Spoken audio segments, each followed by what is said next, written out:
ህዳር 8 ቀን 2017 ዓ.ም ቻይና ዉ ዮንግኒንግ የተባለ ወጣት 62 ፎቅ ባለው እጅግ ረጅም ህንፃ ላይ ጣሪያ ላይ ቆሟል። ዉ በቻይና ማህበራዊ ሚዲያዎች ላይ በሚያሰራጫቸው ምንም አይነት የደህንነት መሳሪያ ሳይጠቀም ከረጃጅም ህንፃዎች ላይ ተንጠልጥሎ በሚሰራው አስፈሪ ቪዲዮ ይታወቃል። ነገር ግን ዉ ይህንን የሚያደርገው ለታዋቂነት ብቻ አልነበረም። እናቱ ክፉኛ ታማበታለች። በተጨማሪም ሊያገባት ላሰባት እጮኛው የሰርግ ወጪ ማሰባሰብ ነበረበት። እናም በዚህ ቀን አንድ ቪዲዮ ሰርቶ ከጨረሰ $15000 ሊሸለም ስምምነት አድርጓል። ይህ ቪዲዮ ለእርሱ የመጨረሻው እንደሚሆን ግን አላወቀም ነበር። ዉ ካሜራውን ከህንፃው ጫፍ ላይ አስተካክሎ በማስቀመጥ የህንፃው ጫፍ ላይ ተንጠለጠለ። ፑልአፕ መስራት ጀመረ። አንዴ ሁለቴ። ነገር ግን ድንገት የሆነ ነገር ተበላሸ። የህንፃው መውጫ ክፍል መስታወትና ብረት ስለነበረ በጣም ያንሸራተት ነበር። ዉ ራሱን ወደ ላይ ጎትቶ ለመውጣት ታገለ። ነገር ግን ጉልበቱ እየከዳው መጣ። በቪዲዮ ላይ እንደሚታየው እግሮቹን ግድግዳው ላይ አድርጎ ለመግፋት ይሞክራል። ነገር ግን ጫማው ይንሸራተታል። ከጥቂት አስጨናቂ ሴኮንዶች ትግል በኋላ የዉ ጣቶች ከህንፃው ጫፍ ላይ ተላቀቁ። ከ45 ጫማ ከፍታ ላይ ወደ ታችኛው የህንፃው እርከን ተወረወረ። ማንም ሰው አጠገቡ አልነበረም። ይህ ምስኪን ወጣት ለእናቱ ሕክምናና ለሰርጉ ብሎ ባሰበው ቪዲዮ በዚያው ሕይወቱ አለፈ። ሬሳውን ያገኘው የህንፃው መስታወት አጥቂ ሰራተኛ ሲሆን የሰራው ቪዲዮ ግን መላውን ዓለም ሲያሳዝን ኖሯል። ሰኔ 26 ቀን 2017 ዓ.ም ሞናሊሳ ፔሬዝ የተባለች የ20 ዓመት ወጣት የዩቲዩብ ቻናል ከፈተች። በትዊተር ገጿ ላይ እንዲህ የሚል ጽሑፍ አሰፈረች።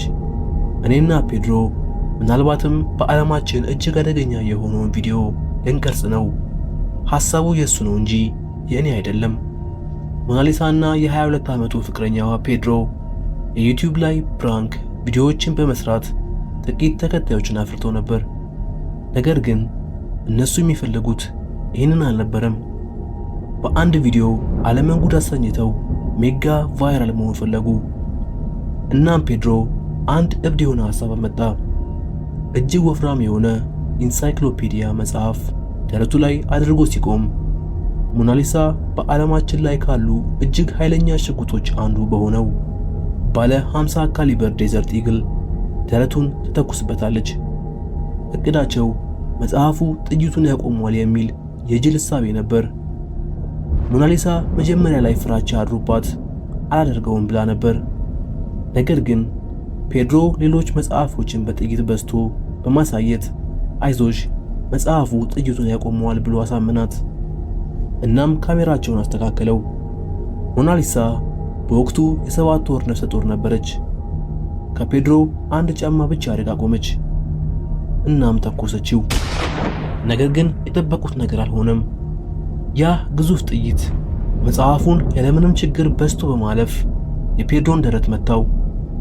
ፔድሮ በዚያው ቅጽበት በ30 ሰዎችና በገዛ ልጁ ፊት ሕይወቱ አለፈ።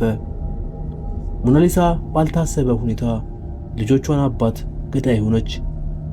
ፍርድ ቤት ቀርባም የሰው ሕይወት በማጥፋት ወንጀል ተከሳ ወደ እስር ቤት ወረደች። ያ ሁሉ ህልም በአንድ የተሳሳተ እና አደገኛ የቪዲዮ እሳቤ ደብዛው ጠፋ። ዲሚትሪ ኑያንሲን በሩሲያ ውስጥ ከ40,000 በላይ ተከታዮች ያሉት ታዋቂ የፊትነስ አሰልጣኝና የዩቲዩብ ሰው ነበር። ለ10 ዓመታት ገደማ እጅግ ያማረና የተስተካከለ የሰውነት አቋም ገንብቶ ሌሎች ሰዎች ክብደት እንዲቀንሱ ስልጠና ይሰጥ ነበር። በሴፕቴምበር 2025 ግን ዲሚትሪ አንድ እብድ የሆነ ውሳኔ ላይ ደረሰ። የክብደት መቀነሻ ፕሮግራም ምን ያህል ውጤታማ እንደሆነ ተከታዮቹ በተግባር ለማሳየት ፈለገ። በመጀመሪያ በከፍተኛ ፍጥነት 50 ፓውንድ ወይም 25 ኪሎ ግራም ክብደት ይጨምራል። ከዛም ያንን የጨመረውን ክብደት በራሱ ስልጠና መልሶ ይቀንሳል። ይህን ቻሌንጅ ለሚቀላቀሉት ተከታዮቹም ሽልማት አዘጋጀ። ነገር ግን በአጭር ጊዜ ውስጥ 25 ኪሎ ግራም ለመጨመር ዲሚትሪ እጅግ አደገኛ የሆነ አመጋገብ ውስጥ ገባ። በቀን ከ10,000 ካሎሪ በላይ ይመገባል። ፒዛ፣ በርገር፣ ከረሜላ፣ ጣፋጭ ነገሮችን ያለማቋረጥ ይበላ ጀመር። ቪዲዮዎቹ ላይ ይህንን እያሳየ እያበጠና እየወፈረ መምጣቱን ያካፍል ነበር። በህዳር 18 ዲሚትሪ ያቀደው የክብደት መጠን ከ105 ኪሎ ግራም ላይ ደረሰ። አሁን ቻሌንጁን ማቆምና ክብደቱን መቀነስ መጀመር ነበረበት። ነገር ግን ከህዳር 18 በኋላ ከዲሚትሪ ምንም አይነት ቪዲዮ አልወጣም። ማህበራዊ ሚዲያውን ጸጥ አለ። ተከታዮቹ ምን ተፈጠረ እያሉ መጠየቅ ጀመሩ።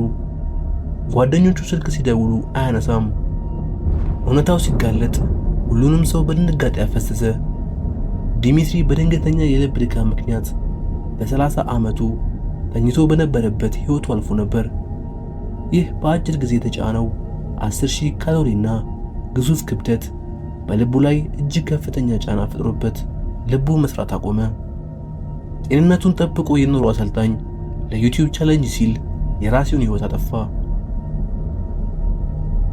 ሐምሌ 15 ቀን 2024 ዓ.ም አንቪ ካምዳ የተባለች ህንዳዊት የጉዞ ቭሎገር በዚህ የእረፍት ጊዜ ልትሄዱባቸው በሚገቡ 5 ምርጥ ቦታዎች በሚል ርዕስ ቪዲዮ ሰርታ የ300,000 ተከታዮቿ ለቀቀች። በማግስቱ ሐምሌ 16 ራሷ ያቀደችውን አዲስ ቦታ ለመጎብኘት ከጓደኞቿ ጋር 80 ማይል ተጉዛ ሙምባይ አቅራቢያ ወደሚገኘው ኩምቢ ፏፏቴ አመራች። ይህ ፏፏቴ በ178 ጫማ ጥልቀት ያለውና እጅግ አስፈሪ ገደል ያለበት ቦታ ነበር። ዝናብ ዘንቦ ስለነበር መሬቱና ድንጋዮቹ በከፍተኛ ሁኔታ ያንሸራትቱ ነበር። አንቪ በካሜራዋ የተሻለ አንግል ለመውሰድ እና ቪዲዮዋን ይበልጥ አጓጊ ለማድረግ ቀስ እያለች ወደ ፏፏቴው አፋፍ ተጠጋች። ነገር ግን በአንድ ቅጽበት ሁሉም ነገር ተቀየረ። የረገጠችው ድንጋይ አዳልጧት ሚዛኗን ስታ ከ350 ጫማ በላይ ወደ ታችኛው ገደል ተፈጠረቀች። በቦታው የነበሩ ሰዎች ደንግጠው ፖሊስ ጠሩ። የነፍስ አድን ሰራተኞች ቦታው ላይ ሲደርሱ ገደሉ እጅግ ጥልቅ ስለነበር ወደ ታች መውረድ ራሱ ከባድ ፈተና ሆነባቸው። ከ6 ሰዓታት ከባድ ትግል በኋላ የነፍስ አድን ሰራተኞቹ ወደ እርሷ ሲደርሱ አንቪ አሁንም በሕይወት ነበረች፣ ትተነፍስ ነበር። ወዲያውኑ ወደ ሆስፒታል ወሰዷት። ነገር ግን ከ350 ጫማ ላይ በመውደቋ ምክንያት የሰውነቷ አካል ክፉኛ ስለተጎዳ ሆስፒታል እንደደረሰች ሕይወቷ አለፈ። ትናንት በፈገግታ የተሞሉ የጉዞ ቪዲዮዎችን ስትለቅ የነበረችው ወጣት ዛሬ የኢንስታግራም ገጿ ለዘላለም ጸጥ እንዳለ ቀረ። የስፔኑ ካስቲላ ማንቻ ድልድይ በመላው ስፔን ረዥምና አስፈሪ ድልድይ ነው። ለዚህም ነው ራሳቸውን አደጋ ላይ ጥለው ፎቶ መነሳት የሚወዱ ወጣቶች ይህንን ቦታ የሚመርጡት። ጥቅምት 13 ቀን 2024 ዓ.ም ሉዊስ ስቲቨንሰን የተባለ የ24 ዓመት እንግሊዛዊ ዩቲዩበር ይህንን ድንጋይ ለመውጣትና በማህበራዊ ሚዲያ ላይ ፎቶ ለመልቀቅ ከጓደኛው ጋር ቦታው ላይ ደረሰ። ይህንን ድልድይ መውጣት በሕግ የተከለከለ ነበር። የደህንነት መሳሪያ መጠቀም አይፈቀድም። ነገር ግን ሉዊስን ይህ አላገደውም። ከጓደኛው ጋር በመሆን ጠዋት ላይ ድልድዩን መውጣት ጀመሩ። አየሩ እርጥባማና ዝናባማ ስለነበር የድልድዩ ብረቶች እጅግ ያንሸራተቱ ነበር። ወደ ላይ እየወጡ ያለ ሉዊስ ደከመው። ትንሽ ላርፍ ብሎ እጁን ሲያስተካክል ሚዛኑን ስቶ ከድልድዩ ብረት ላይ እጁ ተላቀቀ። ጓደኛው እያየው ከ630 ጫማ ከፍታ ላይ ወደ ታች ተወረወረ። መሬት ሲነካ ሕይወቱ ወዲያውኑ አልፎ ነበር። ሉዊስ ይህንን ሁሉ ሪስክ የወሰደው ለአንድ ፎቶና ቪዲዮ ነበር። በመጨረሻ ግን ሕይወቱን ገበረበት።